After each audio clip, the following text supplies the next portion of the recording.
Ini di atas sound system. Ini kan sangat kental teman-teman ya. Nuansa konsernya memang gak bisa dibohongi. Memang ini konser. Wah, ini malah anak kecil teman-teman. Ya seperti ini kalau sudah dikenalkan dari kecil ya. Ini malah orang-orang tua teman-teman. Bahkan mungkin ya kakek kita mungkin ini ya cocoknya. Kalau kita zikir itu ada adabnya. Ada adabnya. Ya, zikir menika ada adabnya. Masa zikir diiringi dengan musik? Nah, masa zikir bergoyang? Nah, ya, zikir itu ada adabnya. Itu bisa disebut syiar apa tidak? Jelas tidak. Kenapa? Karena nanti orang menganggap tuntunannya ngono kuwi. Nah, padahal kan tuntunannya mboten ngeten menika.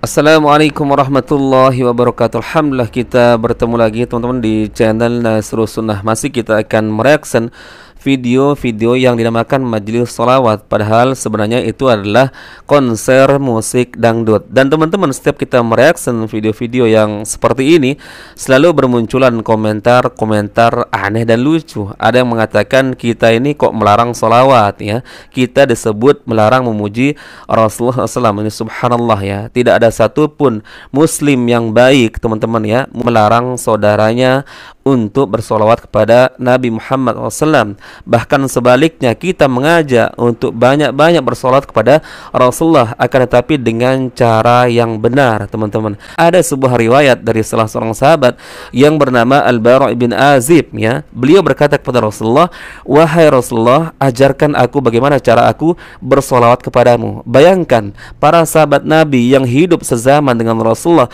bahasanya sehari-hari bahasa Arab. Beliau minta kepada Rasulullah untuk diajarkan bagaimana lafaz salawat. Tetapi di zaman sekarang ini, asalkan ada kalimat ya pujian kepada Rasulullah, kemudian diiringi dengan gitar misalkan, diiringi dengan alat-alat musik yang lain seperti gendang, drum, lalu dikatakan ini adalah salawat kepada Rasulullah. Subhanallah. Tapi teman-teman ya, memang kalau salawat-salawat yang asli dari Rasulullah ini sulit untuk didendangkan. Makanya dibuatlah salawat-salawat karangan sendiri ya, agar bisa diiringi dengan musik-musik. Subhanallah. Coba sekarang kita simak beberapa video teman-teman. Coba kalian nilai saja lah, apakah benar ini termasuk sholawat kepada Rasulullah. Nah, ini anak kecil. Subhanallah. Ya nggak aneh kalau dari kecil saya sudah dikenalkan dengan cara-cara yang katanya beribadah ya, memuji Rasulullah seperti ini ya sulit teman-teman ya. Ya kita berdoa kepada Allah Azza wa Jalla. Ini lagi orang tua, subhanallah ya.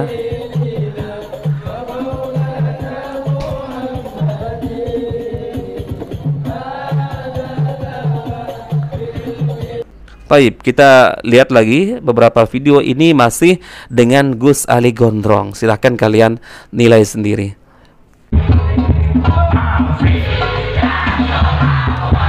Ini di atas sound system.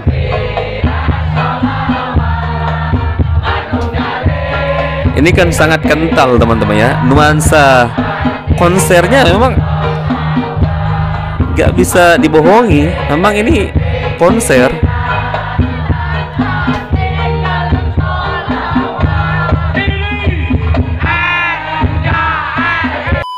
Baik, sekarang kita dengarkan sebagaimana yang saya katakan, ada seorang kiai dari Muhammadiyah, dan insya Allah ini sangat menenangkan penjelasan beliau teman-teman. Bagaimana sih sebenarnya ya orang-orang yang berzikir, bersolawat dengan cara-cara berzoget ya, apakah itu bisa dikatakan sebagai solawat dan apakah ada manfaatnya? Baik, kita simak videonya teman-teman. Kalau kita zikir itu ada adabnya. Ada adabnya. Ya, zikir menika ada adabnya. Masa zikir diiringi dengan musik? Nah, masa zikir bergoyang? Nah, ya, zikir itu ada adabnya. Jadi zikir itu ada adabnya. Adapun yang terkait dengan zikir, maka penuhilah adab-adab dalam berzikir. Kadang-kadang masyarakat kita menika tidak bisa membedakan hiburan dengan zikir. Betul. Contoh pas takbiran. Takbir nong dalan ini musiknya disco. Nah, padahal niku wali itu kabirullah mengagungkan asma Allah, ning malah nganggo musik disco lah iki. Pripun Pak? Lampune kelap-kelap nggih. Niku bukan zikir, niku wong seneng-seneng. Nah, itu bukan zikir, niku wong seneng. Anjuran niku zikir mengagungkan asma Allah. Jadi beda. Kalau zikir itu menenteramkan hati. Jadi seneng karo tentrem kuwi beda. Bisa disebut siar. Pripun? Siar Ya. Itu bisa disebut syiar apa tidak? Jelas tidak. Kenapa? Karena nanti orang menganggap tuntunannya ngono kuwi. Nah, padahal kan tuntunannya mboten ngeten menika. Nah, jadi orang berzikir menika ada tata caranya. Niku condong napa seneng. Nek seneng niku beda kalau tentrem itu hati, seneng kuwi nafsu. Jadi biasanya orang seneng itu hubunganipun kalian nafsu. Tapi nek tentrem niku hati. Biasanya lho niku tidak selalu seperti itu. Tapi biasanya begitu. Sehingga Bapak Ibu ingkang dipun mulyakaken Allah, menawi kita takbir, kita sholawat, tidak sepantasnya diiringi dengan alat musik, apalagi goyang-goyang disawer meneh. Subhanallah. Niku tidak sepantasnya. Sebab niku terkait adab dalam berdoa, adab dalam berzikir. Jadi teman-teman harus dibedakan ya, mana ya ritual yang menenteramkan hati atau semata-mata untuk memuaskan hawa nafsu ya, untuk nyari senang-senang. Maka saya katakan teman-teman menghadiri majelis-majelis yang katanya majelis sholawatan, itu murni orang datang untuk senang-senang ya, untuk senang-senang, untuk memuaskan hawa nafsunya. Bahkan di video sebelumnya saya katakan ini adalah kamuflase ya, biar dikatakan sudah tobat dari musik-musik dangdut, sudah tobat dari nonton-nonton konser ya, kemudian pindah ke sholawatan seperti ini. Padahal sebenarnya sama aja ya, pindah dari konser dangdut tapi masuk ke konser sholawatan ya.